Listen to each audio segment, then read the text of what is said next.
little briefing on safety. We encourage each and every one of us to maintain a neutral posture. Your head should be centered above your neck and your shoulder, wrists flat, and elbow resting comfortably on your side to avoid having any pains as we progress. Then remember to continue to observe your COVID-19 protocols. And then the security around you, you should be very conscious, particularly now that the country is a bit shaky. We ask that you remain safe and be very conscious of your safety. Then I think we are very much in order. We're also advising that as you log in, you use your proper, your real name as your ID, so that we'll be able to take note of the people that have joined the meeting. And we advise that you don't record or share the meeting publicly. So I encourage each and every one of us to remain with us and enjoy the program. Thank you. Any problem? Thank you. I'm done. Were you hearing me? Yes, Dr. Oge, yes. Okay. Yes, we can hear you very loud and clear. All right. Thank you very much, Oge. Thank you for that intro. I think we are now better set with that prayer and safety briefing. Yeah. We can get it better than what Dr. Oge, our able publicity secretary, has done. Thank you once again, Oge. So to kickstart this, I would appreciate if Tunde can share the screen. Just help with my opening remark from his end so that I can shoot from here.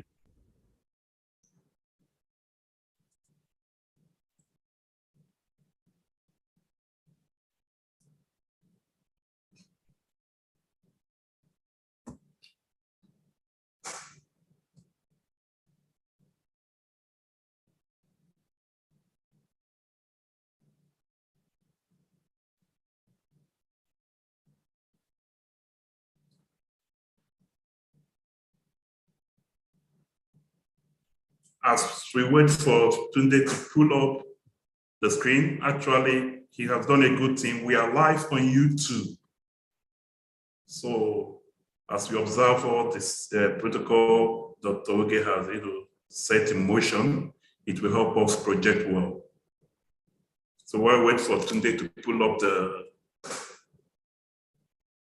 opening remark from my end that have some view graph, I would like to thank us all and welcome us to this second in edition of the Awka Owerri chapter technical meeting.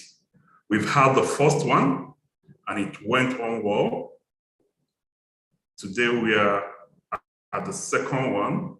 The first was the fiscal one and the attendance was great. By the time we see the minute of the meeting, we better appreciate what transpired during the event. We had the honor of the president, and today we have him in our midst. We can't fail to recognize the confidence of handling such meeting whenever he's there in our presence. So we also have. Can you see my screen now? I can see your screen there. Look for the Dr. Dim's presentation. That's opening remark. The slide of the opening remark. This still has the program. Okay, that's what I'm sharing now. The program of event. We are done with the program of events. Okay. That's my remark now. All right.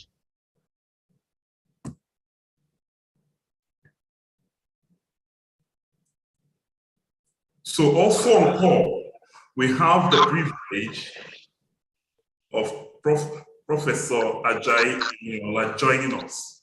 He will be the chairman of this event. So it's a great honor to have you on the call, Professor Inola. In due course, we will have you coming and also say one or two things. If you can hear me, you can just greet the house. Okay. You are all welcome to this great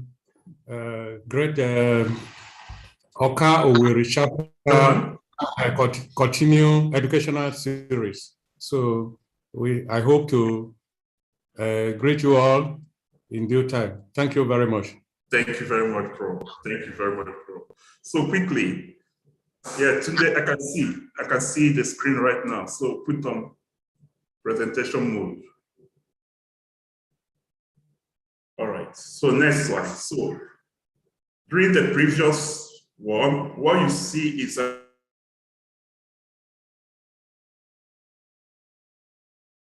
array of the chapter expo during the inaugural. In the picture is the president, the guest speaker, Engineer Sonny Okoye, and the rest of the expo. And also in the picture is the vice president, Dr. Form. He has a very good characteristics that you cannot mix him in any exposure. So that's him there. Next Sunday. So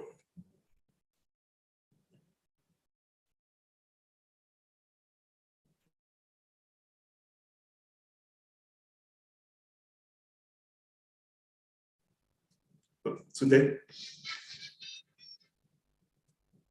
Yeah, so these are the ESCO from the coordinator, I'm the one speaking right away, Dr. Dean. We have also the deputy coordinator, Dr. Adobe, who is unavoidably absent in this meeting because of other engagements. With us also is the General Secretary, our Apple General Secretary, Dr. Augustine Chimugo. Chimugo, please say hi to the meeting. If you're on mute and say hi. Hi. Good morning, everyone. Good morning, Chimugo. We've already heard from we have some good-looking people in Owerri from our PS.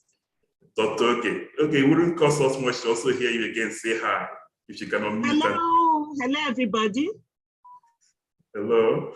So we also have the editor-in-chief. As we speak now, he's currently in France for a postdoctoral degree, and he's on in this meeting through, I don't know whether he has joined now, Dr. Kelvin Chim. He's expected to join from France. So also we have Dr. Austin Okonkwo, who is the financial secretary. Austin, can you greet the house?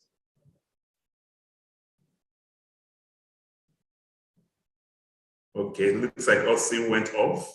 We also have our treasurer, Dr. Ibeneme Sabinus, who is also on the road, as I was informed. He was traveling to connect with us.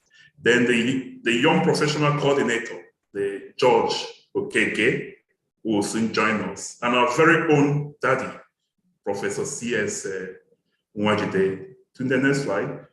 So Nwajide is a member of the advisory council. And some of the things we see, going on well in Awka is at the background, making it work. So what we see here are some of the activities that have been on in the Owerri chapter. During the early part of the first quarter of this year, we had the president of the UAP chair. That's Mr. Philip Ajebili. He visited one of the university in Awka Owerri. We also have one of our experts and a very notable member of NAPE, Dr. Ifeanyi Obi, Exxon Mobil, that came around too, and they were excited. They were greeted by the full support of the department, the head of department, all the professors, every cadre of staff were there, and the students were plenty. We had the opportunity of having some thought-provoking lectures. We also used that opportunity to visit some interesting outcrops. And these are just some of the pictures to showcase that. Next slide.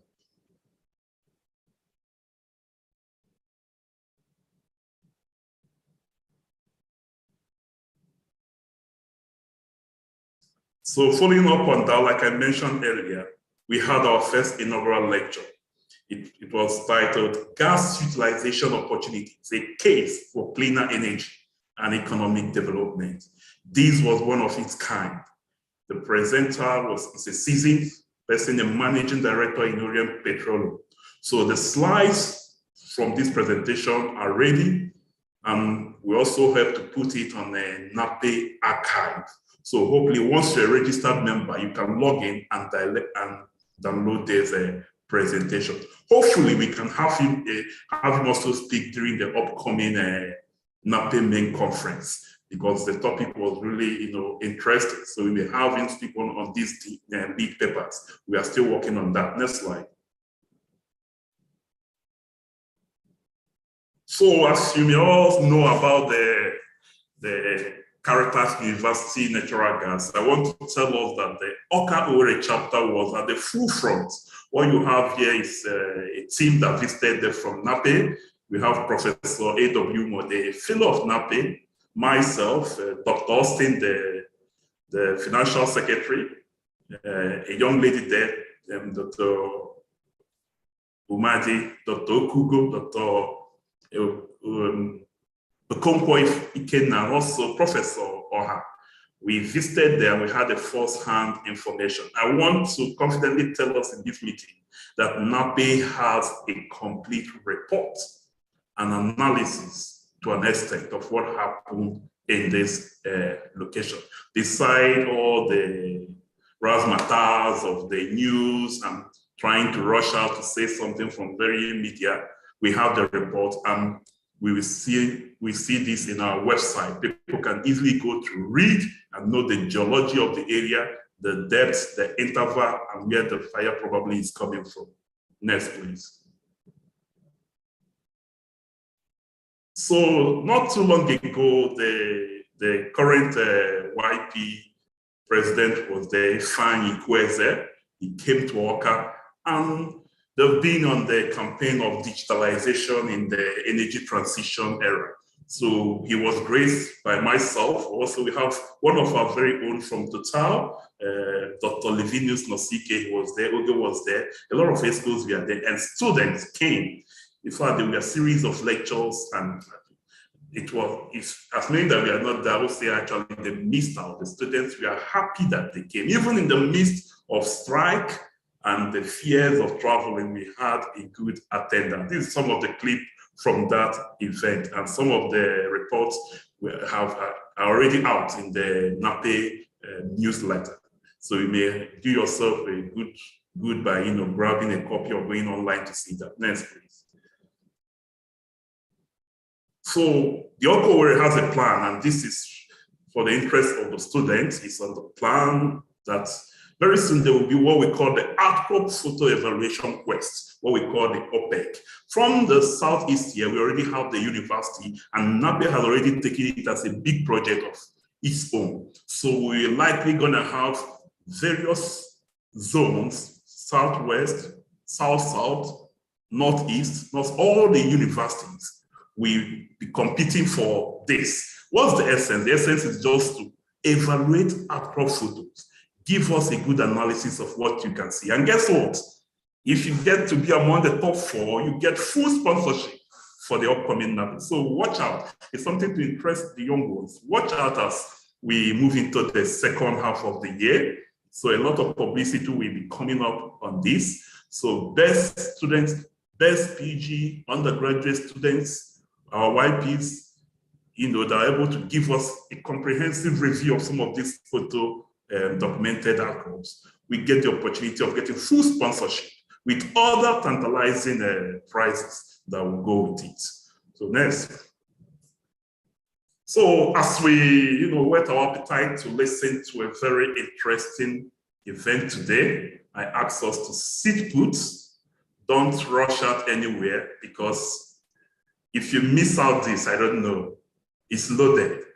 And the speaker, Professor Igwe, is another kind of itself. Relax and listen to us. I want to use this opportunity to quickly, because we may not have much of the time, I have called on the secretary to showcase the minutes, but we are not reading the minutes here. The minutes of the last meeting have been sent to our emails and have been also been sent to the chapter WhatsApp group.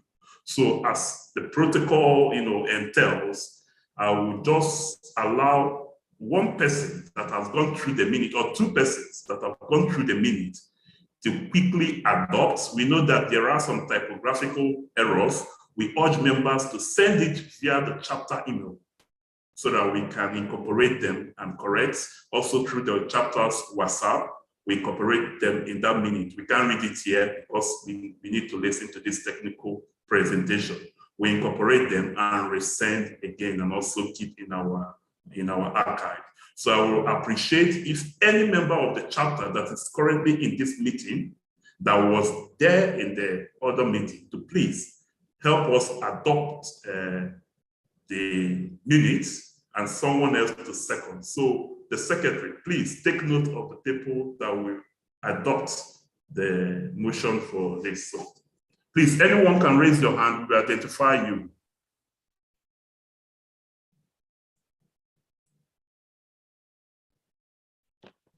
If you were in the last meeting. George is a member of the school, so I don't think that it's proper for him to adopt the minutes. Who? George is raising up his hand. No, he can't. We need somebody that is not in the A school.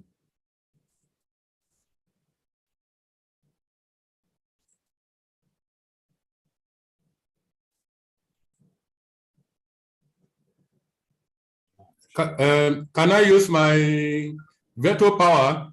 I wasn't at the meeting. So well, yes. Okay.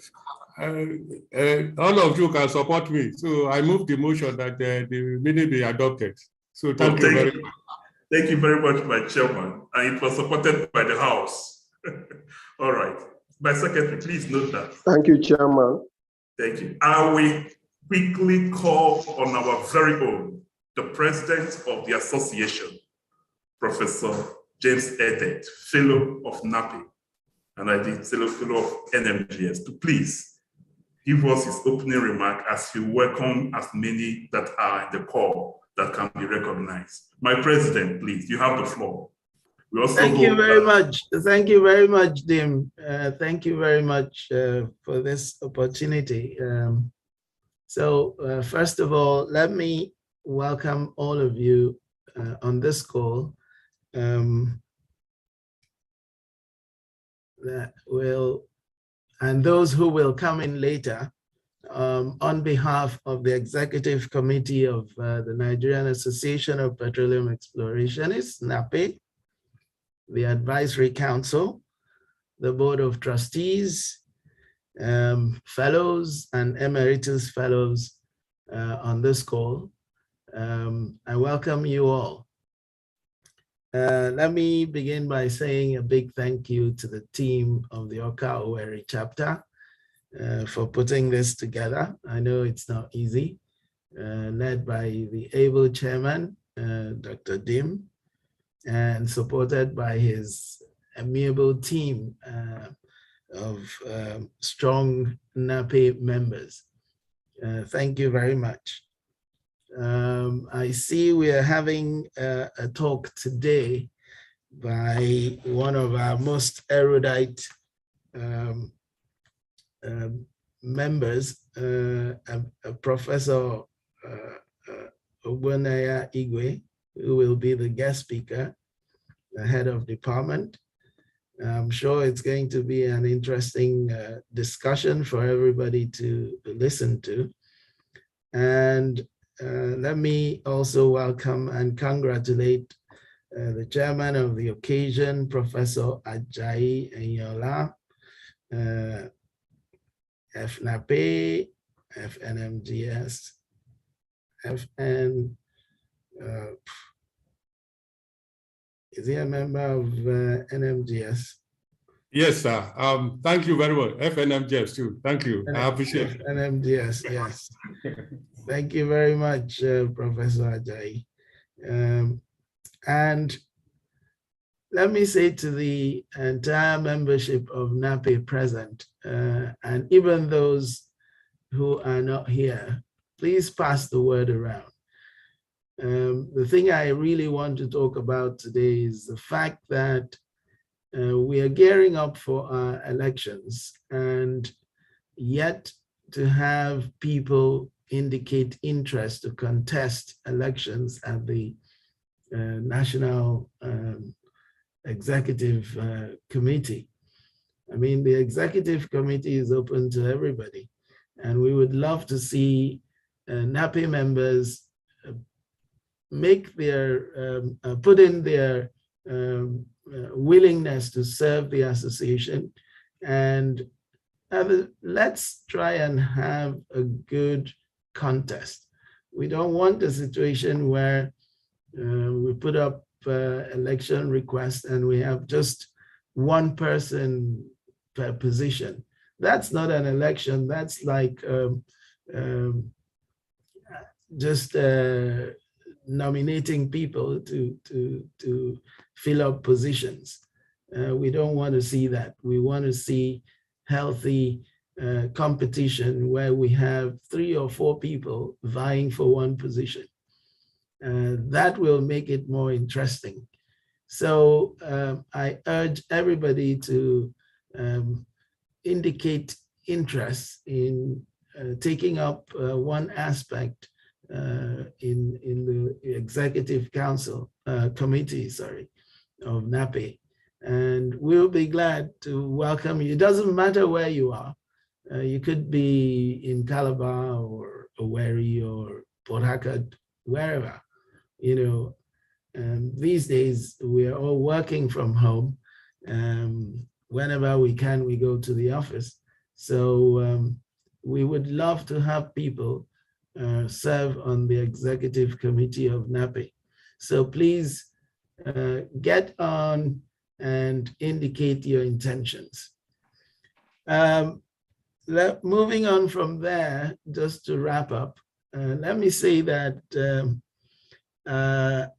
I promised that I'll be on this call, and I'm going to sit for a while listening to the talk for a while, but I will try and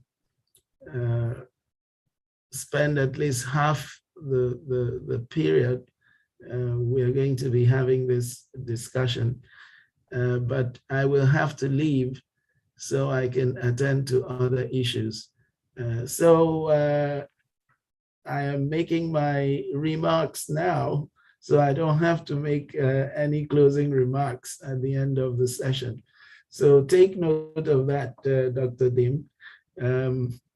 Let me again welcome all of you to this, I'm sure what's going to be an illuminating talk and session.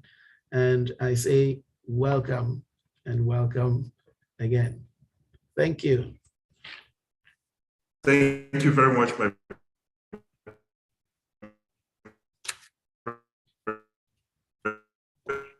Oops.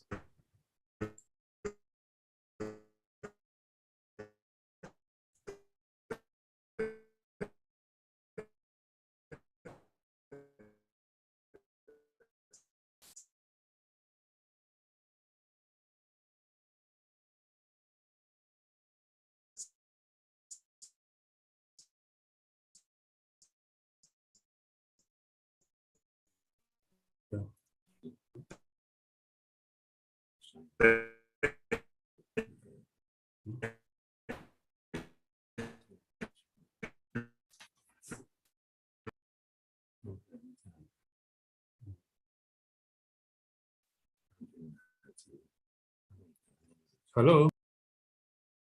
Hello, can you people hear me? Can hear you loud and clear. Okay.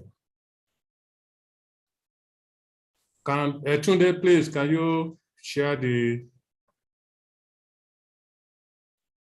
Okay.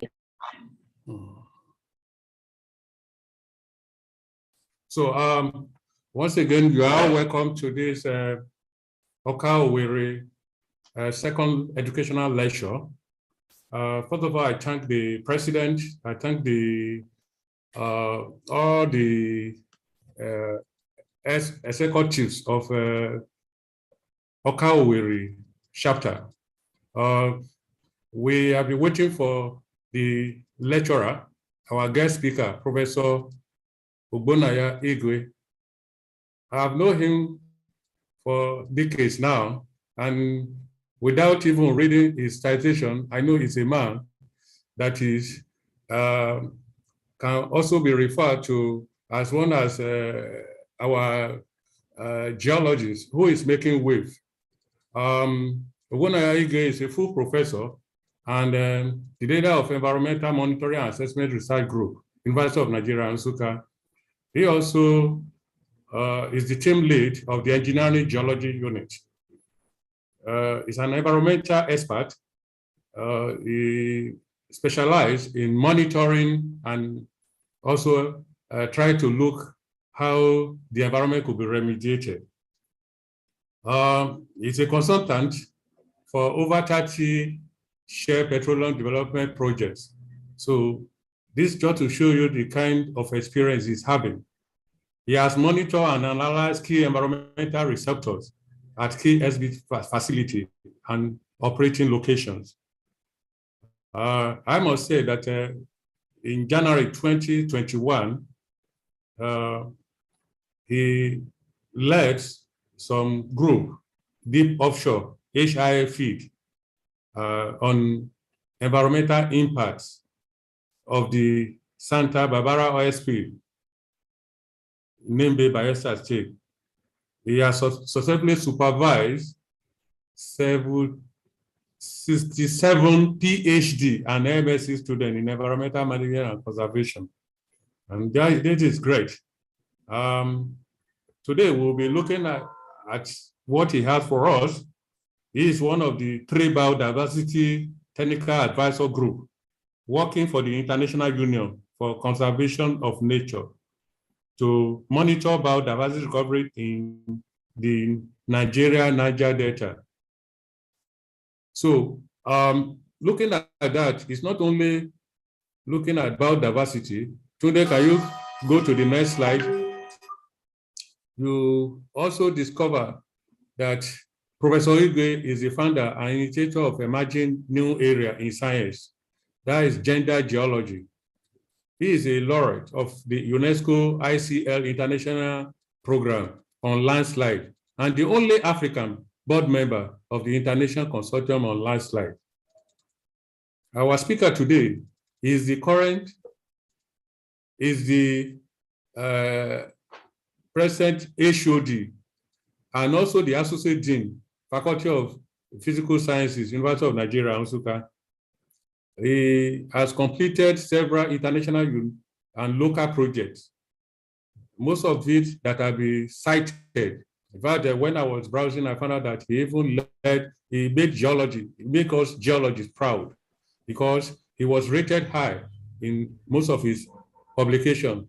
The H index and the rest, they are so high that he is among the 50 geologists in Nigeria, scientists in Nigeria.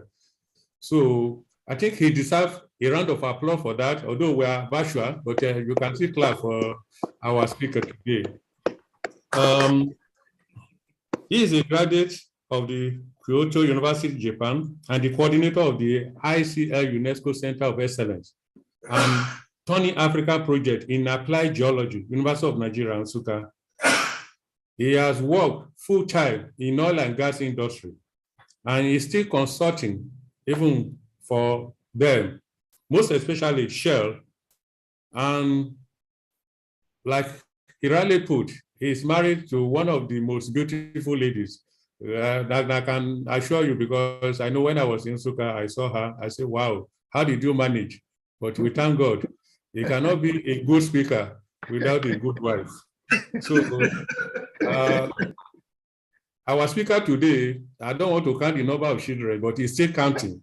So, and I believe that at the end of today, you will know that he deserves to have more. So today's topic is critical environmental impact, signature, and footprints in a consistently evolving energy regime.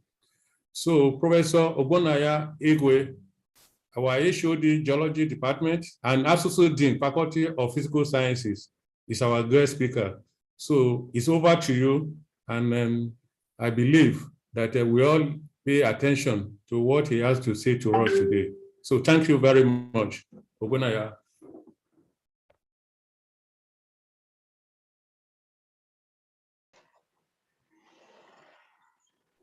Thank you very much, everyone. I would like to stand on existing protocol to thank everyone gathered here today for this presentation, starting from the president of NAPE. Thank you for making our time to join us. I'm also happy for the chairman and a long list of listeners who are here today. I'm going to make it very short. The president wants to go away. Because of him, I am going to make it very short because I want him to stay till the very end. Thank you, Mr. President. Our story today, we open as critical environmental impact signatures and footprints in a consistently evolving energy regime. I'm trying to make it a full presentation mode. That's where we are. Well, the impact signatures and footprints are very, very outstanding, consistent with evolving energy regimes. We make decisions whether to drill more oil. We make decisions whether to go more gas.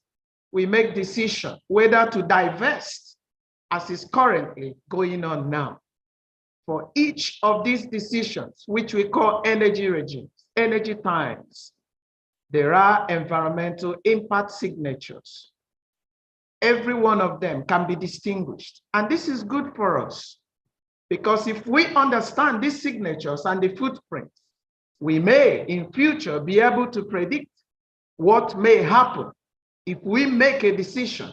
It hasn't happened, but we are able to foresee and say, this is what is going to happen. So as the story begins with introduction, we will not end the story until we have gone to conclusion, which I call closure. Although we might have punctuations in between, but that's what is going to happen. Ladies and gentlemen, it has been an odyssey, really. A story, a journey from good, bad, the ugly. It is not the love story to hate. No, this is different. It's a journey from elation to despair. Remember the jubilant society, the triumph of a nation when Nigeria found oil. Do you remember the wealth that came with it? Remember the constructions, the good roads, the swag, the clubbing, the subsidies on education.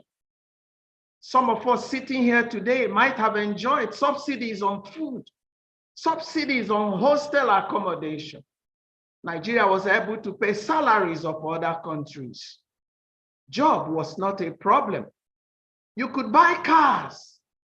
But as we swagged, ladies and gentlemen, and clubbed, the oil was seeping. It was spilling into the environment. Pollution was everywhere. And that set the stage for the disintegration, or rather fragmentation of the society, within which the stakeholders scrambled. And then there was a short period of recovery. And then more intense pollution and disintegration. You know why? Because we just moved from intense oil and gas production, which generated environmental issues, and now to the dilemma and decline, which we call divestment.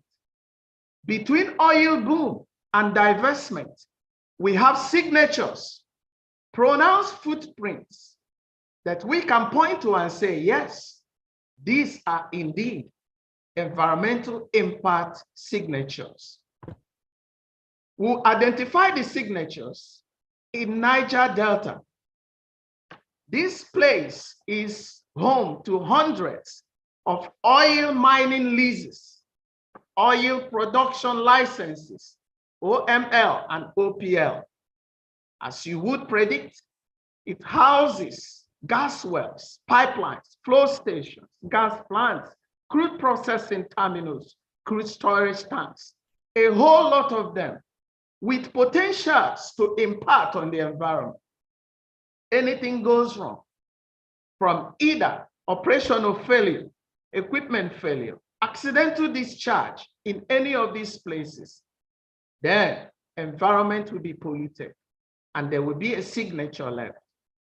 By God's grace, I have been to as many as possible of these gas wells, pipelines, crude processing terminals. And that's why today I am in a good place to tell us there is signature. Well, the Niger Delta we are talking about, and that's a major take home for many of us this afternoon, this morning rather. Please note that this area, it used to be green and beautiful. The ecosystem and ecosystem services kept life moving. A beautiful land it was. For the three major habitats, the freshwater swamp habitats and the low rain forest, which we call flood forest, they were beautiful, attracting foreigners. They were all here to see the beauty of this place. We also have the mangrove forest habitat. Beautiful indeed. But alas, as intense production, exploration and production continued, the innocence of this region was lost. Each time I take up from any of the choppers to one of the facilities, immediately I go into the sky, I see total difference. Not green anymore, but black. Something of this nature. The scorching of the earth, the pollution of the soil, the contamination of the water. That's what we have. Destinies lost, agitations, agony, terror, pain, ecosystem fragmentation, devastation. To your left and right, see the faces of whose destinies have been lost. That's what we have now. So why are we here today? We are here today so that you help me identify the effects of intentional or accidental releases from onshore or offshore oil gas facilities, and also to identify the role they play in prevention and mitigation of environmental pollution. Our method is simple and straightforward. It has always been a multidisciplinary approach, which we use for data acquisition, ecological characterization, which include climate, air quality, and noise, sediment, and surface water, of course, biodiversity, hydrobiology, fisheries. Then we have the social and health profile studies. So you can imagine, in each team I lead to field, we have everyone here on board. We have biologists, we have zoologists, we have geologists, we have hydrogeologists, we have everything to ensure that we actually identify the signatures, because that is the in thing, to be able to identify the footprints of environmental impact. So as a professor that I am, it is in my place to identify cause and effect, and also develop effective tools for oil spill management. I'll take you through how we do that. To be able to identify the signatures, we go through a logical path. That logical path, one of them is before you. Every project phase, we identify the risk and put mitigating measures in place. And this helps us to understand where did the cause come from and the effect we are going to have. Now, sit well and relax as I take you through the first phase, which is the cause and effect. At the end of that, I'll take you through specific unique effects of characterizing different energy regimes. Are you ready? So let's go to cause and effect.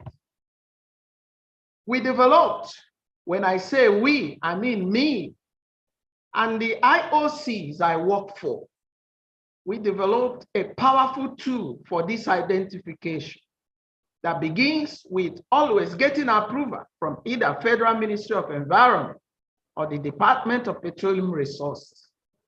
Once that is done, we head to field work. You already saw my team, and then we acquire data. Acquire data on every aspect of environmental receptor: air, stormwater, surface water, sediment, groundwater, vegetation, wildlife, hydrobiology, and of course, we delve into the social and health impact assessment. We do a bit of integration of data, especially from environmental compliance monitoring data. Then we identify actual and potential impacts, then rate their significance. Go straight to number 7, stage 7. That is very important. We draw or determine reasonably foreseeable future impact prediction and decide how the future is gonna be. So with this tool, which is very sophisticated, we have been able to understand how oil and gas, mainly by sabotage, really affect the environment. We have been able to understand that COVID-19, insecurity, community unrest, climate change are all accelerants. Maybe you are hearing it for the first time today. These ones accelerate the impact of oil and gas on the environment. On their own, they may not influence very much what goes on, but accelerate the impact. And the sabotage with all the accelerants have impacted, for now, EIA processes, biodiversity restoration, carbon dioxide, and ozone depleting substances reduction targets. They have also affected organization culture, such as Go Zero, life-saving rules, HSC regulations. More importantly, to the academics sitting here, it has affected social responsibility projects from the IOCs, such as sabbatical and internship. So what are the consequences? The consequences are quarantine. For us to go to any job now, we quarantine. It comes at high cost to the oil industry. It also comes at high cost to some of us quarantine. Many have attempted suicide.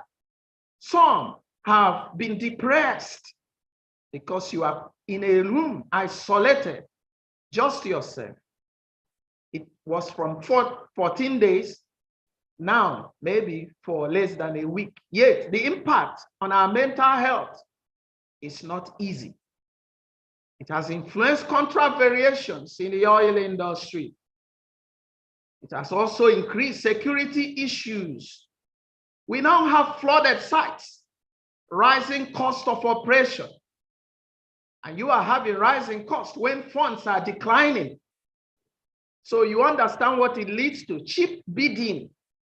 The available jobs now in the oil industry, people bid cheap, win it cheap, and do shoddy jobs. So who are the losers? I put that same question to ZX, a process I developed while working for UNESCO in UNESCO projects. This software is a predictive software. I put all the accelerants into this software and ask the question, who is the loser and what happens?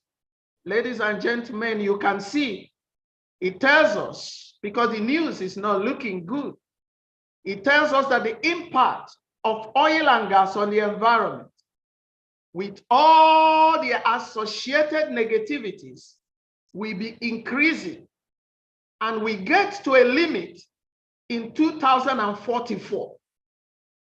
However, as society grows under the impact, negative impact, adverse impacts on environment, stakeholders will scramble to begin to do the right thing. But I tell you what, they will only delete, for instance, plenty non-conformances. They will delete that one. They may begin to have more better environmental reports, so they delete shabby environmental reports. When you do that, take a look at your right hand. You are going to see that the predictor is correct. It shows that there will be a decline, but temporary decline. After the temporary decline, you will see that the impact on environment will begin to increase again. So why was there a temporary decline on impact and then a rise again? I will answer that question shortly. But before I answer that, I want you to have confidence in this ZX. The ZX is very trustworthy. How do I know? Because to your left, we deleted effects of poor pre-mob rogue remediation procedure. And what we got is a decline and then a rise again. To your right hand in pink or red, as you call it, we deleted sloppy EIA reports and inadequate supervision. And again, we have a short decline and then a rise afterwards. But the trends are different, showing that different accelerants will produce the same effect, but in a different manner. And that gives us confidence that our software and our input parameters are correct. So back to answer to the question. If you look at your left, you will see the short decline and then rising from there. But then take a look at your right hand. You see that all the accelerants had been deleted. That means full implementation of mitigation measures.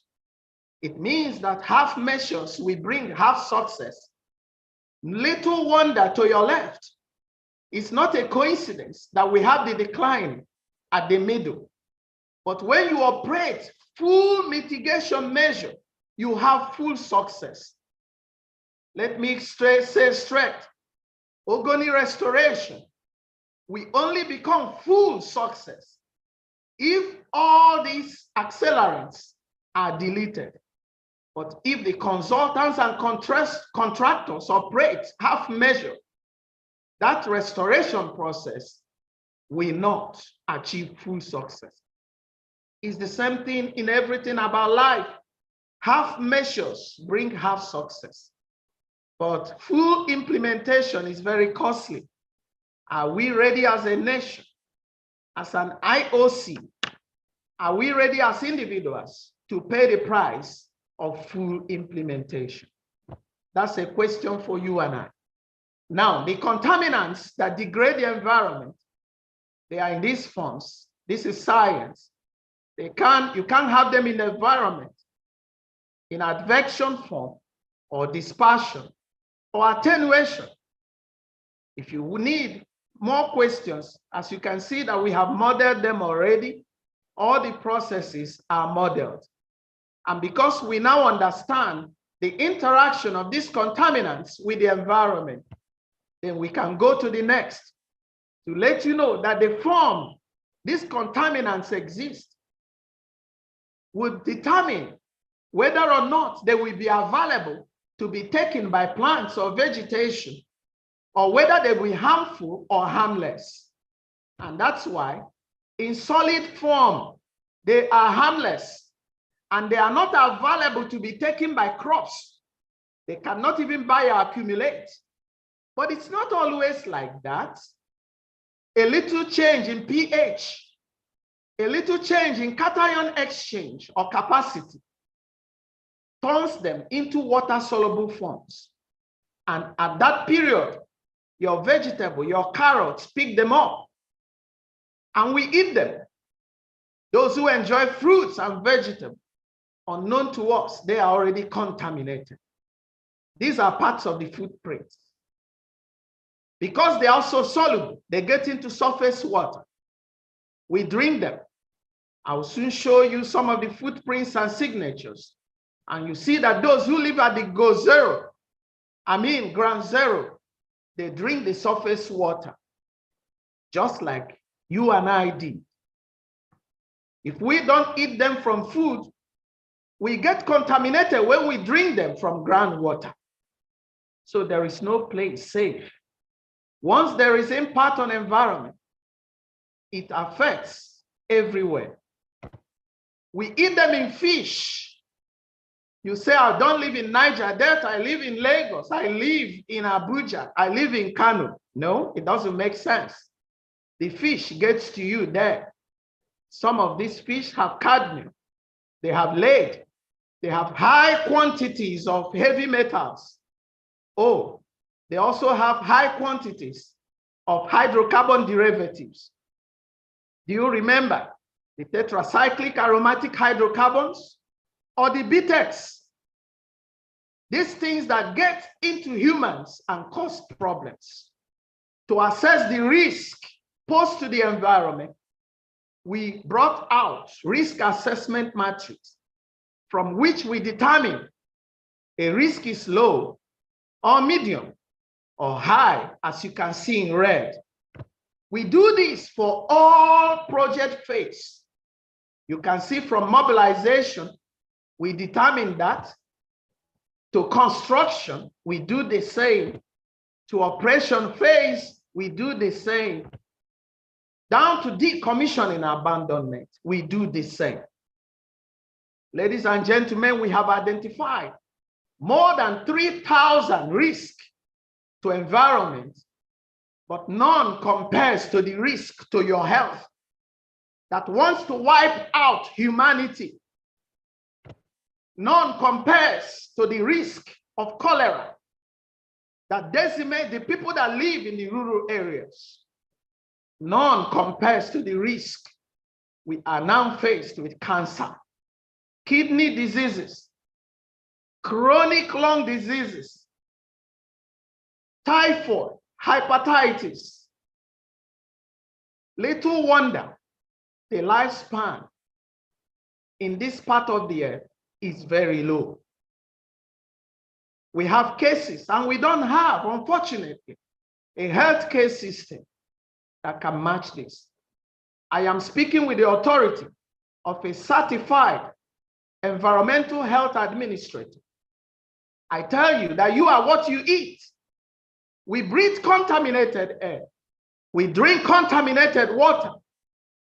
We eat contaminated fruits and vegetables.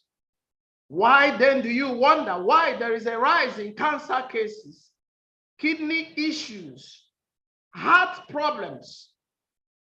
And wait for it.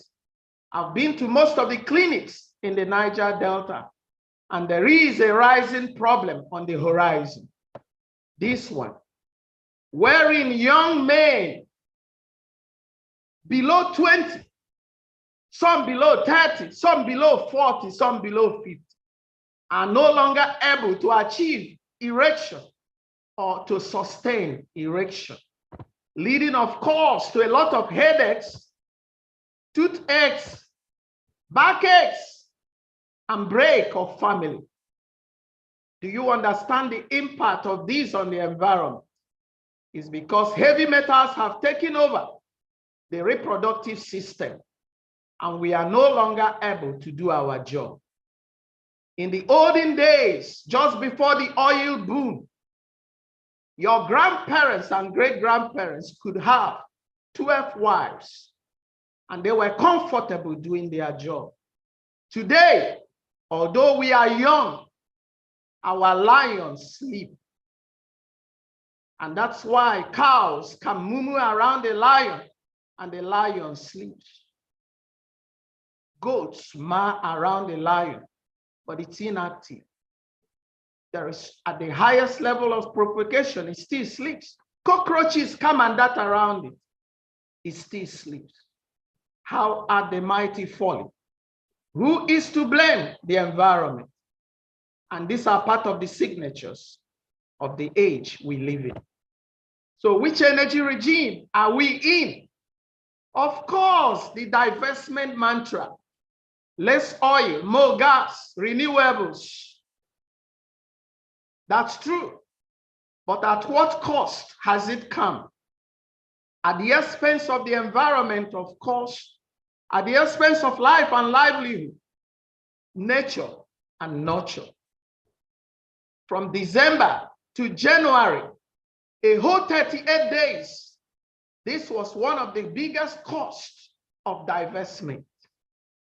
I told the IOCs, I've been pushing them, before you divest, develop a divestment environmental framework and ensure that the new takeover company tests under your supervision this environmental framework. As they were trying to do that, the Wellhead 1 disaster happened. I was at this ground zero. The oil moved at high speed for 38 whole days. Of course, JV was activated. Oil spill management was activated. But it never worked because something was wrong, fundamentally wrong.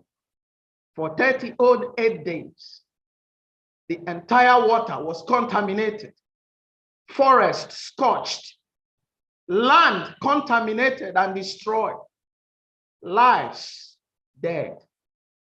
Blames were traded. Some say this was sabotage.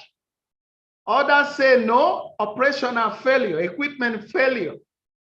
As they were trading their blame, I was looking for signatures.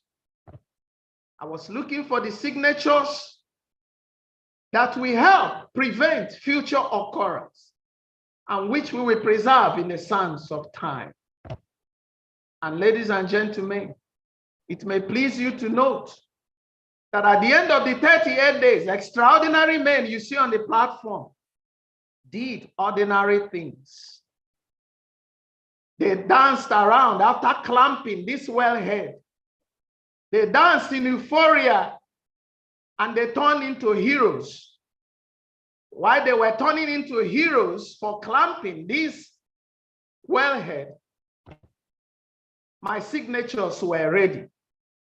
Black streams, scorched earth, destroyed ecosystem, contaminated water. And of course, not in the days of Hiroshima and Nagasaki, where I spent some of my life, had I seen this type of destruction, massive destruction of the land, from where the livelihood of people come. And I ask you, divestment, an important energy regime, at what cost is it coming? Dead fish, dead crabs, and of course, she showed me her empty nets. She also showed me the isolation and loneliness because the men and the women have migrated to look for another place where they can rebuild their lives. She pointed to scorched land and she told me she had lost everything. Why those who clamped the wellhead turned into heroes? Here you are, a living signature of the fury of oil contamination. Part of the footprint is that villages are fragmented. They migrate upstream, downstream, or midstream, wherever they can start sorting out their lives. And that's what the woman told me. We found even the little groundwater in a certain village, you can see the oil on its surface. They drink it, they cook with it, and their life is short. We tried to look for more footprints, and we found them everywhere around Niger Delta. The fish, you know, we took them to the laboratory. Most of them contain significant quantities of lead, cadmium, nickel, chromium, dangerous to the health. And I told you before, we are what we eat. How would we decrease the diseases that afflict the society when the waters have been polluted? These are significant footprints. And whenever you find this species of fish, we note that there is widespread oil contamination. But when we find what they contain, the heavy metals and the hydrocarbon derivatives, we understand, this falls into divestment period. We have our plants, they are no more sensitive plants. I found some of them. They contain heavy metals. They are polluted already. And there are very few of them still remaining. They are part of our signature. We have many of the signature plants. Because of time, I will rush them. Then our signature animals, you only see them when there is little contamination. They migrate away from polluted air, contaminated habitats. They have all moved, and the ecosystem is depleted. Those forests you used to know, the habitats, the mangrove, the rainforest, the fresh water, they are diminishing, and we are fast losing out. What you now have are villages fragmented. They find good place to settle, but once contaminated, they move and they migrate.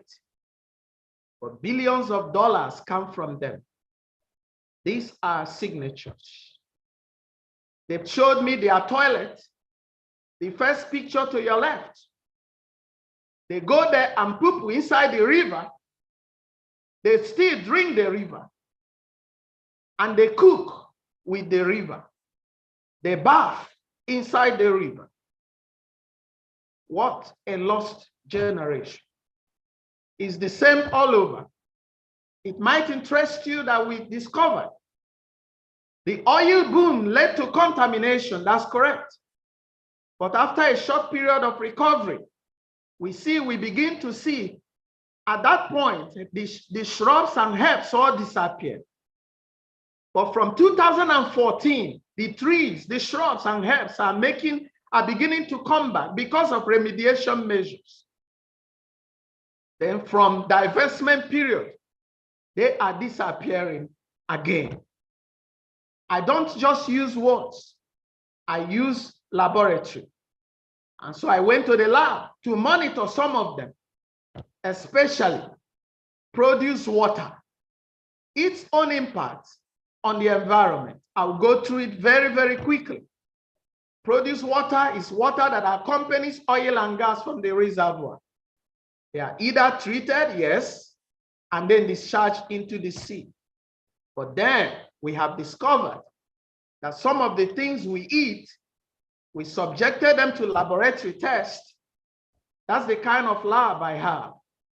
I took the ones that make up our food, tilapia, the shrimps, the periwinkle, that make up our major food.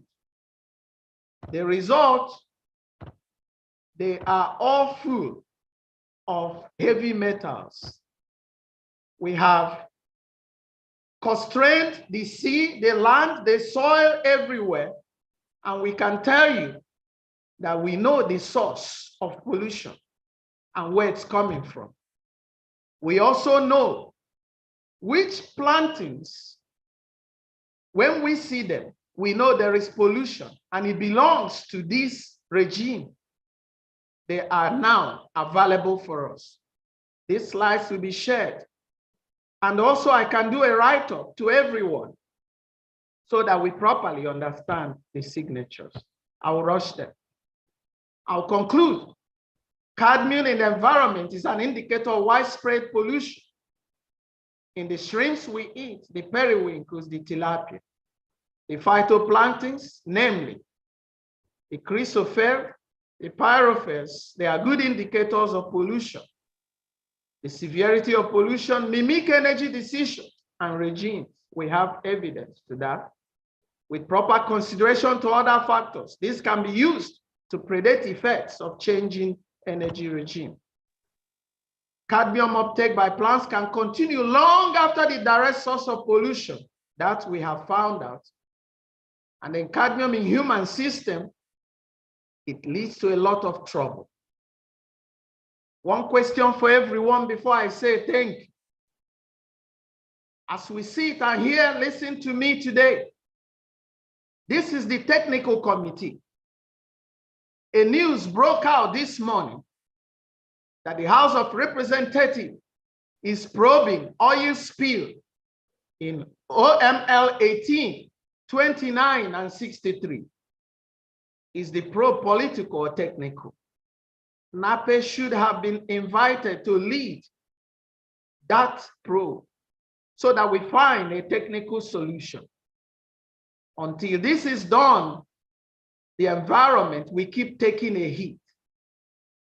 Let everyone listening to me make up his or her mind that we cannot destroy our planet. If you destroy the earth, where do you want to go? To Mercury, to Mars, to Jupiter? That's the question you must answer. And I know you are not comfortable with all the diseases we have these days. You're not comfortable with the pain and terror.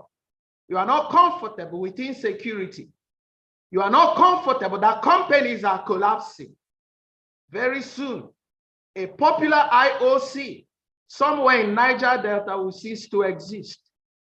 Very, very soon, opportunities will be limited. Very, very soon, the environment we inherited will be destroyed.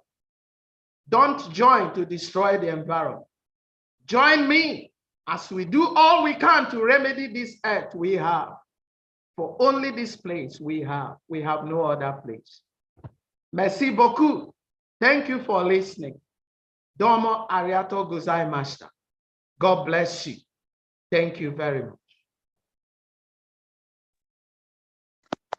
Wow, wow, wow, wow. Thank you, Professor Ogbonnaya Igwe. I must confess, this is a thought-provoking lecture. Very possible.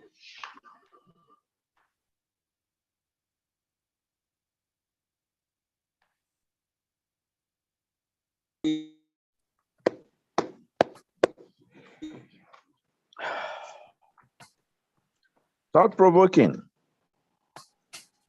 Also appealing to our deepest consciousness. What do we do as a society concerned? What do we do as a body? We must begin a lot of noise, a lot of campaign. Otherwise, the future is bad. Wajide is my name.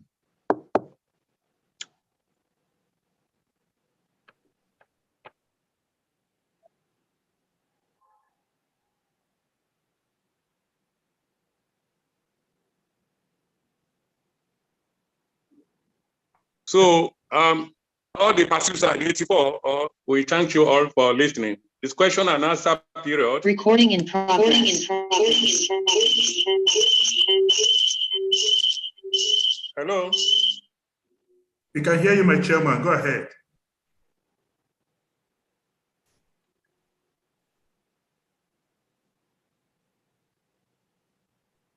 Hello, my chairman.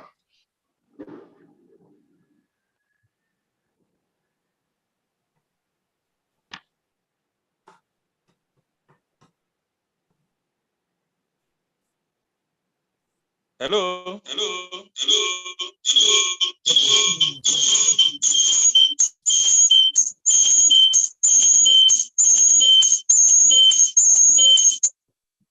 Hello. Are you hearing me now? We can hear you, sir. Go ahead. Yeah, hearing you now. Okay. Two hands are raised. Please, the summary will just be brief. The speaker have just gone through it, told us why the study and what happened in the field. Some of them are intentional, while some of them are accidental. So, and he tried to look at it in such a way that it's only multidisciplinary approach that could resolve those problems. The biologists, geologists, hydrogeologists, geophysicists, and etc., they are part of the team. And he tried to identify cause and effect. He told us the project phase, operational phase to the closure. So he developed environmental procedure that can give us a very robust cause and effect. starting from the approver, acquiring data, analyzing data, integrating the data, applying the data, and come up with a robust prediction. So the impact of the process, he has some big questions. And he tried to wrap it up with a climate change, sabotage, the COVID-19, insecurity, and the environment, all of them encompassing. So he tried to show us the environment impact assessment process between 2021 to 2041, which indicated that it's unmitigated.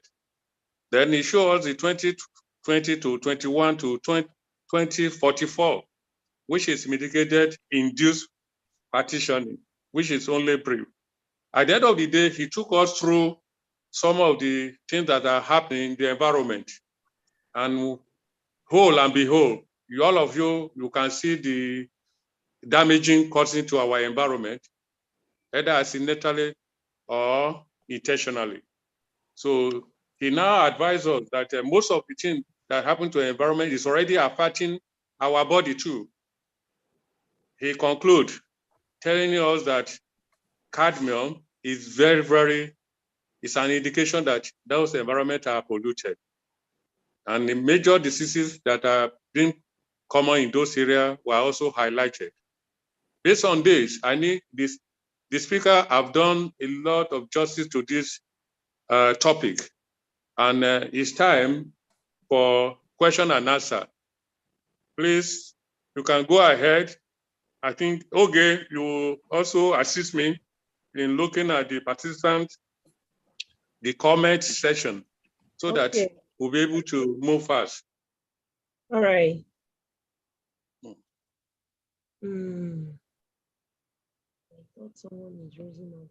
I can see 3 people raising up their hands. Yeah. So check. Yeah. Okay. Dr. Emmanuel Madawai, can you unmute and then make your contribution? Dr. Onyemesli, thank you very much. Please confirm you can hear me. Yeah, we're hearing you. Go ahead. Very good. Professor Igwe, I'm so proud of you.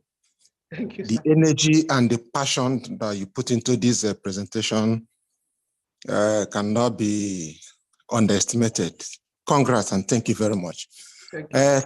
3 pointers for me from the presentation. The first one is, before the IOCs that you say that will leave us. One question is, how prepared are the Nigerians and Nigeria as a country to take up this mantle? That's one. Number 2, I want to challenge us NAPE, and I look forward to a NAPE secretariat that will take the lead. You really poked your hand into our eyes this morning by letting us know, which is obvious, that the House committees are probing something that is in our own corridor. Yes. And we aren't well represented in it.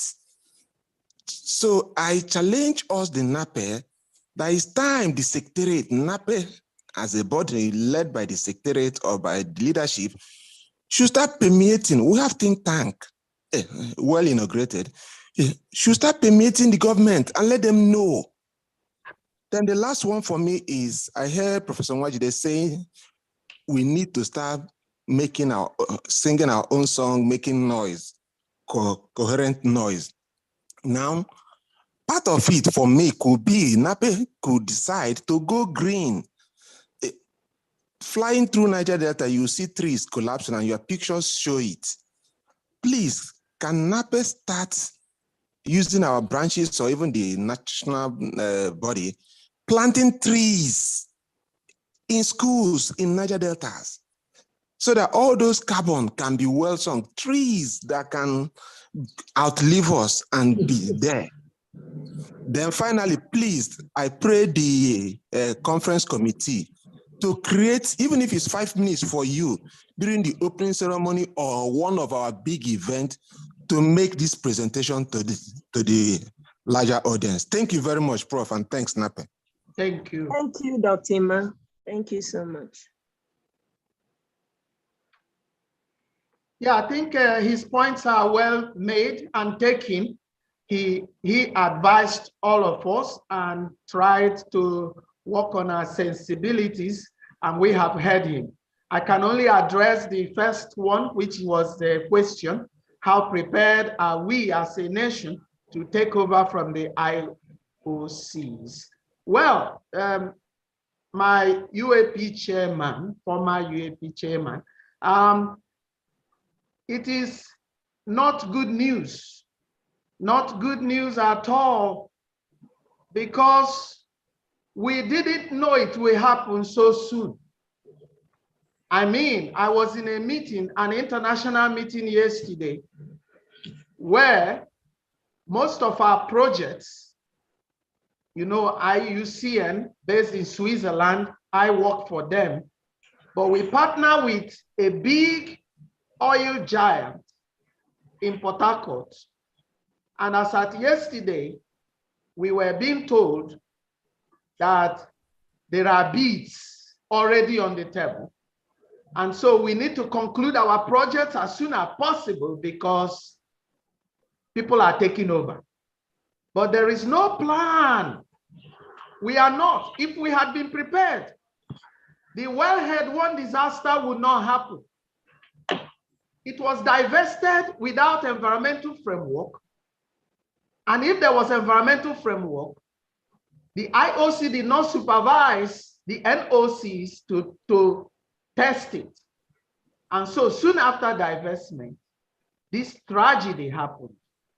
And it took the IOCs to get involved to now clamp the wellhead. I'm telling you, it was a living hell. I am not allowed to play the movie for you. I have the movie. If I play the movie, everyone in this audience will have wet eyes. This is because we are not prepared. Like I said, political problems should deserve political solution. But when it comes to a matter that is technical, what are they doing there probing, and we are not involved? We need to involve. NAPE president is here. He needs to ask some questions. He needs to get involved. That we are the ones who wear the shoe and we know where it's pinching. They are not here to listen to me, to see the technical things involved in our suffering and despair. They are not here. So in summary, we are not as prepared as we should be, but we can begin today. That's the good news. If we begin today, we can make a difference. Thank you very much.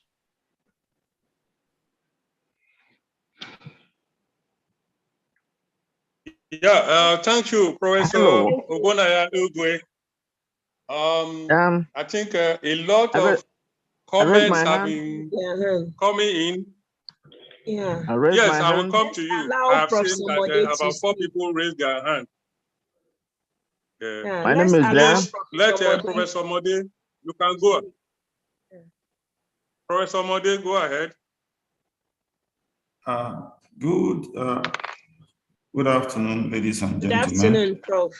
Yeah, I want to commend Professor Igwe for such insightful lecture. Actually, some of my concerns have been raised by some other colleagues. I think one of the things that is very clear, I don't think the regulatory agencies are up to speed with their responsibility. 2, NAPE as a professional body, and even NMGS and all these professional associations, we need also to up our game. Because whether you like it or not, the people who are in charge of the country, the politicians, they don't really care about these things. They're only interested in how much money they can make. When there is a spill or something, people say they are setting up probe here and there. They're only interested in how much money they can make from all those their committee and meetings. So we need to actually give them some heat. We need to be on their heels to make them come out with policies and decisions that will focus both the political will and the resources necessary to correct some of these things that we see that is affecting our lives.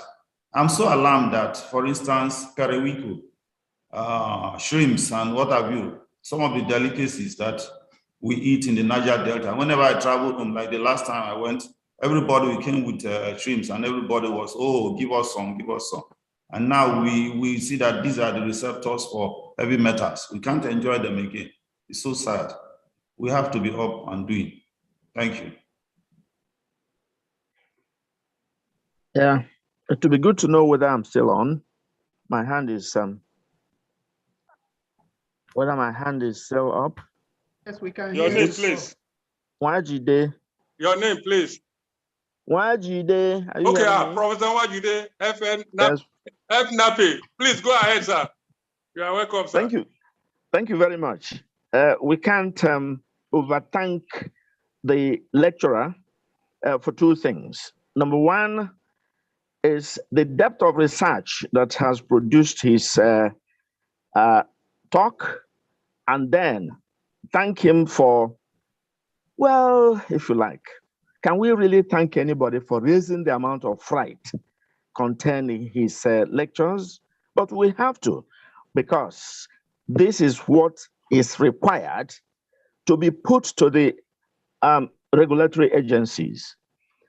And the question I have for Professor Igwe is, please, how much of your research findings could ever, or have you ever drawn the attention to of the regulatory agencies?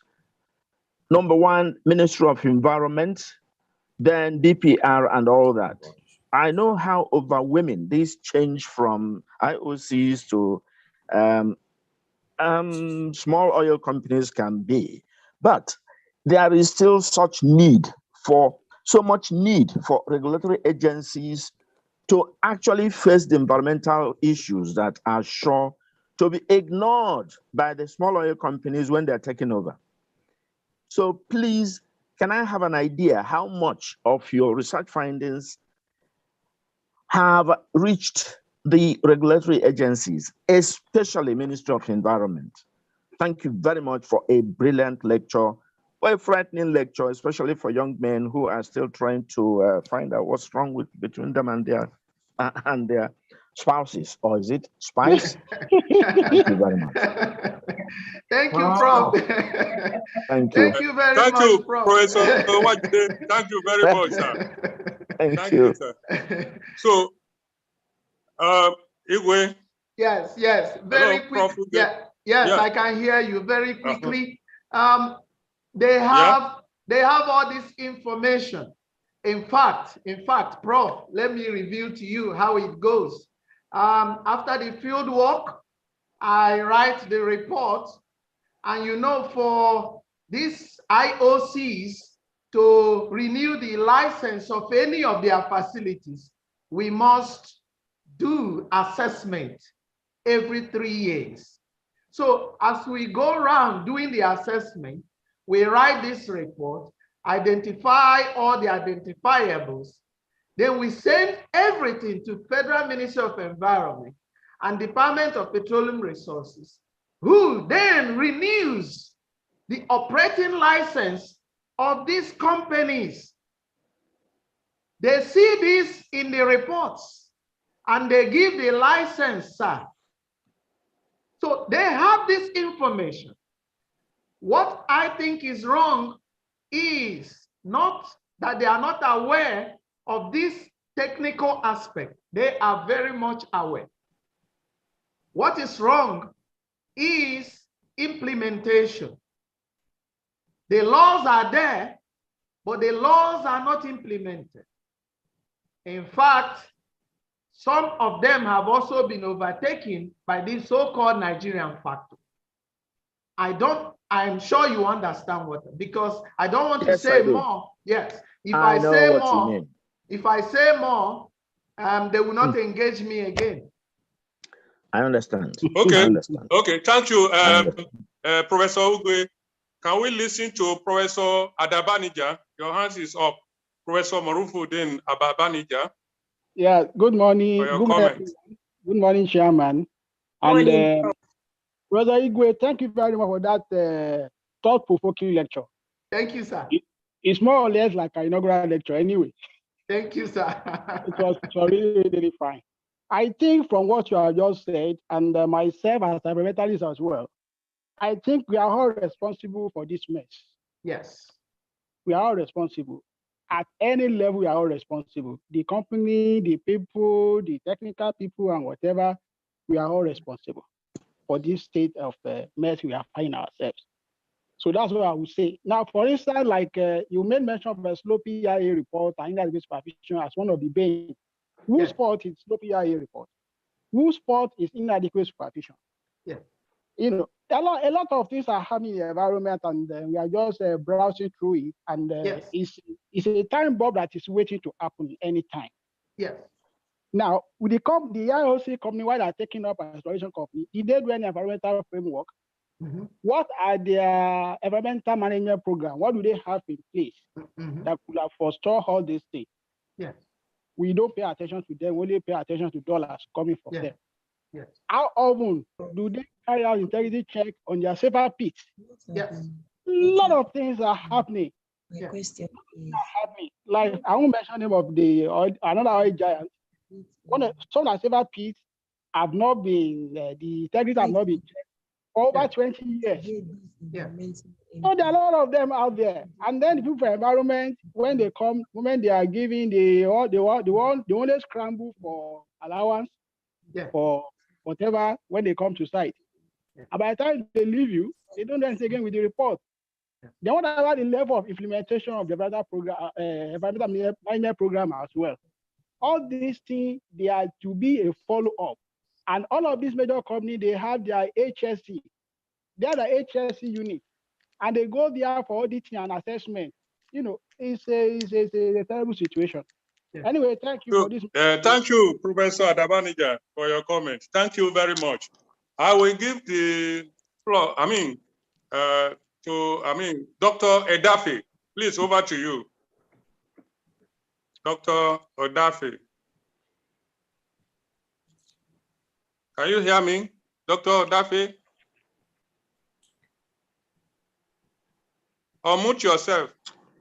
Can you hear me? Can you hear me now? Yes, we can. Yes, we can hear you now. Okay, first and foremost, let me thank Professor Igwe was my classmate. I'm very proud of you, sir. I just can't thank you enough. You did a very good work. Incidentally, I'm an environmentalist as well. I got my PhD in environmental science in Lancaster University. I'm going to partnership with you. I'm planning to see I can get you to Abuja. I'm a financial member of NAPE in the Abuja chapter, where we have our president, Dr. Edet here, because this is a provocative lecture, and I'm going to see how we'll get you across to Abuja. I wouldn't mind sponsoring the program and to get some honorable members to be in attendance as well. Now, incidentally, I had Professor Ewanjide, also my prof, saying about DPRO. There's no more DPRO, Prof. The PIB passed. We now have NDPROA and NUROPC, and of which I, for now, find myself in NMDPROA, the midstream and the downstream as well. Although there's a plan to move more both engineers and geologists to the upstream, which is NUROPC. So that is just for that. So again, I'm very grateful. I'm glad that I was able to connect from Abuja here, and I'm so pleased for this lecture. We need to do something about it. I've written some materials on the Niger Delta as well. My thesis work, we done some work in the Niger Delta. They are online in Scopus. I'm in Scopus Author as well. So I will follow it up. And then for the other prof made mention of the fact that we are concerned about money. It's true, you are very correct, sir.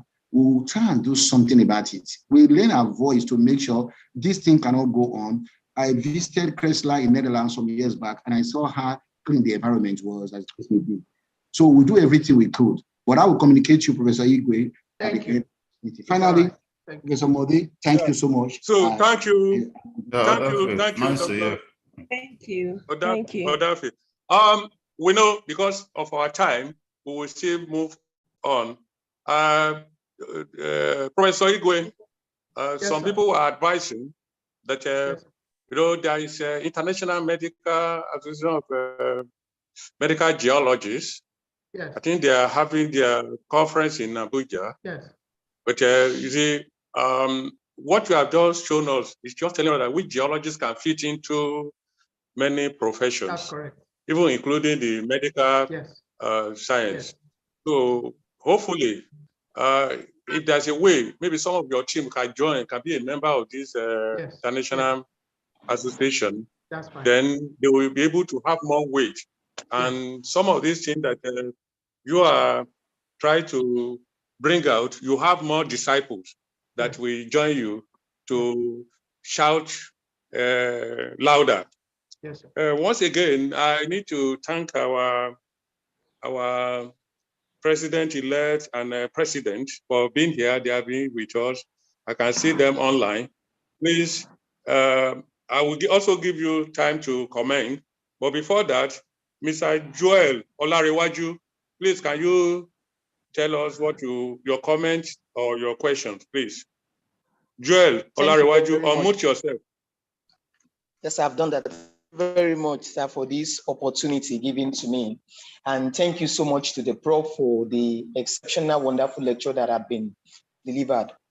From my little experience also working in the Niger Delta, a number of things which have been raised here are of course true.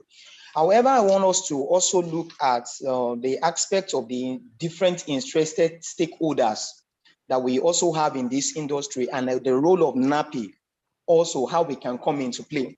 One of the things that have been mentioned, sometimes it often looks, of course, we know that a number of these spills and a number of the impact, the footprints that we have seen are majorly from impact as a result of oil spills. But then, whether it is sabotage or operational spill, it has always been a thing of debate. I also want us to look at the place of IBAS, which is impact and benefits agreements, because this has worked in many places until the parts of stakeholders is critically addressed.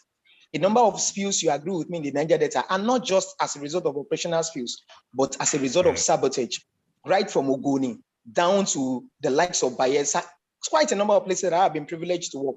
Some of these, you know, that they are actually as a result of sabotage, and there are many interested interests why this sabotage had been the order of the day. So can we begin to also look at the place of IBAS, which is impact and benefit agreements, how it can help us to resolve some of these challenges, while we also look at the part of divestment. The number two thing that I would also like to raise in this very discussion today is the Prof made mention of is the low cost of bidding. Many of these IOCs in question, of course, have contractors. And maybe many of us also on this call, we might be one of those contractors that are being used to do a number of the impacts or post or PIA assessment, quite a number of the assessment that they do, the post certification monitoring and etc. that they are into. But the question is, when bidding is submitted, many complaints in this industry give to the lowest bidders. What role will NAPE and many other interested stakeholders and regulators begin to play to ensure that bidding is not just won by the lowest bidder, but by the one who presents the real market reflective cost and also with track record of quality delivery? I think this is very important for us also to look at. And finally, I will try to cap with this. No matter the level of assessment that is done, until we have certified reference laboratory that we can convincingly say that the results that they chunk out here and there is actually correct, we will see how these challenges. Sometimes you have some analysis run in some of our laboratories and you question also yourself the results that you get. So can we also look at partnering together as organizations or as a body and coming up with a mandate to have set up internationally certified reference laboratory, so much that we can be of impact to this industry? Thank you very much. Yeah, thank you, Mr. Joel. That is a good question. I will now allow our president, please, because of time, I will allow the president to come in now. President Dr. James Edet, over to you, sir. Thank you very much, Professor Yola. And let me say a brilliant rendition by Professor Igwe. very much in line with the thoughts of NAPE. And by the way, NAPE is a green association. In fact, you have basically just reminded me that there are environmental issues that we need to tackle very quickly. I started listening to your talk, and somewhere along the line, when I wanted to leave for other duties, I just decided, no way, I have to stay around and hear this out. And I am happy I did, because it's put me back on track as to what we really need to do. The first thing that I thought I was going to tackle was the issue of the gas flare in Caritas University. And I have been in discussions with DPR on that issue, and NAPIMS and the government agencies. I've even been in discussion with the company that used to work in that area around what's that well called? Ihandiago. And the environment, that area used to be handled by a company called DPTL, who had subsequently sold some of that rights to Seven Energy, who has now gone out of business. So the question is, who is going to tackle that issue? It's the same question about all the spills we've been getting. Everybody sees what the problem is. Everybody identifies with the problem. Everybody talks about the problem. But whose responsibility is it really to fix it? So this means we really need to take a second look and identify the institutions and agencies that we as NAPE and the rest of Nigerians need to go to make sure that these things are fixed. Even if it means sourcing for funds to get this done, it has to be a concerted effort. Otherwise, we can keep talking about it, identifying it. You know, I mean, the story I've heard today that even my beloved Isam is no longer as palatable as it should be is a big worry. And we really need to, I know that there are spills. I went to Bolo County, what is it called? The village in River State recently. And the devastation I saw there is second to none. Everything they have in that small town, community, or village is imported, so to speak, from the hinterland. Much of it comes from Akwa Ibom, Uyo, and places like that. And they bring those things in, from the water they drink to the vegetables they eat. So these problems, we see them, we know them, we talk about them, but who is responsible for taking care of it? Who should be the one, the organization we should be hounding? So we need to have this discussion and really get a hang on. Otherwise, we will just be talking to thin air, and nobody, like somebody has rightly identified, the politicians are after the money in their pockets. So thank you very much for this brilliant presentation, and hopefully we can continue to drum this into the heads of Nigerians, but to the right persons who are capable to take action and get things done. We will identify them and continue to maybe make more focused,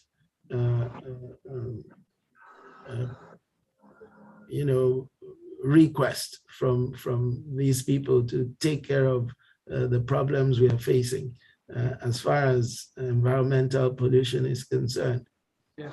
Thank you very much. Thank you very much, sir. Thank you. Thank you very much, sir. Yeah. Yeah. Thank you, my president. This is a very good, encouraging word coming from you. And I believe that Igwe is also listening. And like I said, from one of your slides, you told us about security. And you said that you are using shopper. I don't know how you manage, because also some of us have the experience. When we got there, we couldn't do anything and we had to leave the place. So it's not easy to work in an environment that is hostile. I think that one is also very, very critical. So, but I know that I won't question your data and how you are able to manage to get this. So the question now is this, is that Igwe, looking at this work, I don't know, you said you use one software and those parameters you key in, people were asking, at least some of my colleagues here, because some of the students are also listening, they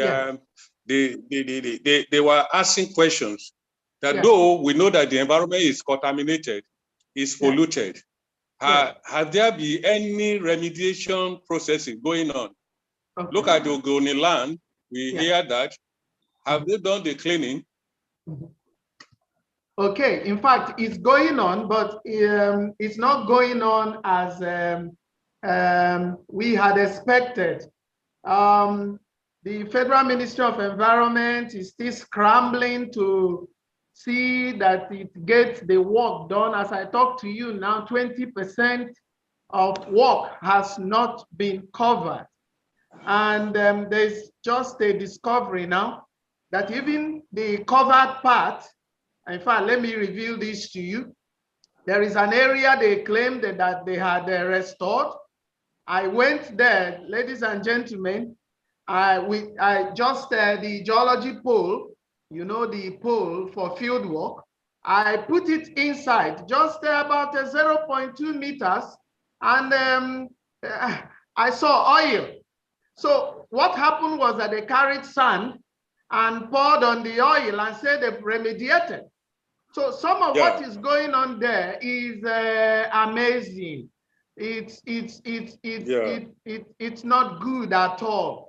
So some of the so-called remediated sites, they are not remediated. I'm not saying that there are no remediated sites, there are. After all, what I'm doing with IUCN, headquartered in Switzerland, is to help monitor this remediated land. So a lot is going on. I can speak, I can have a meeting, online meeting with some of these students, and let's talk deep, because some of the things I'll tell them, I'm not gonna say it here now. Thank you.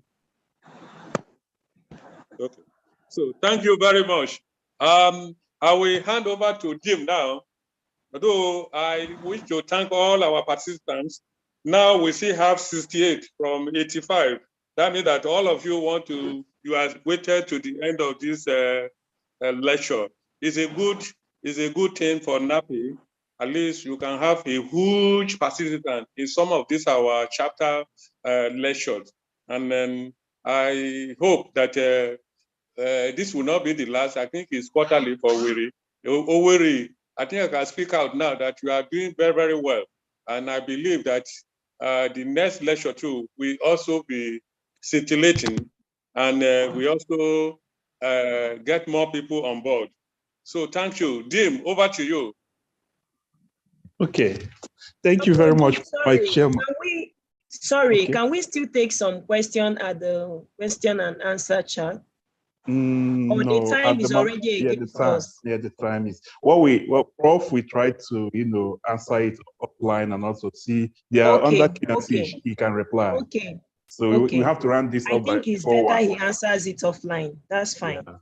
All right. Thank you very much, my PS, Dr. Oge. Thank you very much, my chairman. We can't have a better chairman than this occasion. You've done justice to it. Thank you, my president. I have just traveled from my base. Thank you, everybody that are listening in. I've traveled from my base to where the location of the speaker, to go and make this presentation on behalf of NAPE. So I will urge him to put on his screen. So I just traveled to make the presentation on behalf of the president, Dr. I'm making this presentation to Professor Igwe for a wonderful presentation. Thank you very much. Thank you very much. Thank you very much. Thank you. Congratulations, Prof. Thank you. Thank you very much. Thank Well you. done. Well done. Well done, Professor Igwe. Well done. Thank you. Thank you. Thank you. Igwe, Thank you for coming. Thank you for coming. Thank you. Can we say Igwe? Igwe. I would like to call on our president-elect who is on this call to give a vote of thanks so that we begin to round this off. Our president. Thank you, Dr. Dim. Can you hear me, Dr. Dim? Loud and clear. Yeah, thanks. Thank you. I think this has been a very, good, great words that have been used today to describe this presentation, eye-opening, thought-provoking, passionate, and I feel fortunate to have been an honor to be part of these today. I just want to thank the speaker, Professor Ogbonnaya Igwe, for this very educating and insightful presentation. To the chairman, Professor Jaya Hinola, FNAPE, FNMGS, for steering the affairs of these engagement today. I also want to thank the Dr. Oge Yemesili, the POPSEC of the Awka chapter, for her safety briefing, and to the entire Awka chapter for putting this together. To thank the Board of Trustees and advisory council members who are on the call, as well as the fellows and members of the NAPE Executive Committee. I see that a lot of them are on this call. I want to thank them for their participation, as well as all our NAPE members and friends of NAPE, as well as the NAPE secretarial staff who have worked behind the scene to ensure a most successful presentation today. I think one of the takeaways from this is the elevation of this conversation. I think the president alluded to this, but I also want to encourage the speaker to take a look at the call for abstracts for this for the upcoming November conference. There is a sub-theme there on geo-environmental strategies in the energy transition era. If you can make a presentation, submit one, I'm sure we can even make this a lead paper at the conference if I crave the indulgence of Dr. Chris Jackson, editor-in-chief, to consider this as one of the lead papers for the upcoming conference. But by and large, I just want to thank everybody for attending, and there are a lot of activities lined up by NAPE between now and the end of the year. The mascot competition is on, and we have a divestment workshop being planned for the third quarter of this year. A lot of that information will be out in social media. Just also want to encourage the Awka chapter members, as well as all NAPE members, to continue to support the association and participate as volunteers and supporters in our activities. Thank you very much, and to have a nice rest of the day. Thank you very much, my president-elect. President-elect. Well done. Thank you so much, President-elect. Thank you, everybody. So we can have a very good way to go for lunch time. Now, this is 1 o'clock. So Igwe have given us something for the lunch. So we go for lunch and digest this. Hopefully, we're already getting calls. That he has already told us he will like we are having special lunch. Special lunch. So it's quite an eye-opener, and I know this work will still go to many places. On behalf of NAPE, on behalf of the president that's here present, and all the executive members and advisory council, and the Awka Owerri chapter, executive of Awka Owerri chapter, I want to thank you all and pray that God will be with us even as we continue to learn under the platform of NAPE and beyond here. Do have yourselves a wonderful afternoon. Goodbye, everyone. Bye-bye from here. Thank you. God bless you. Thank you. Bye. Prof. Sawajide.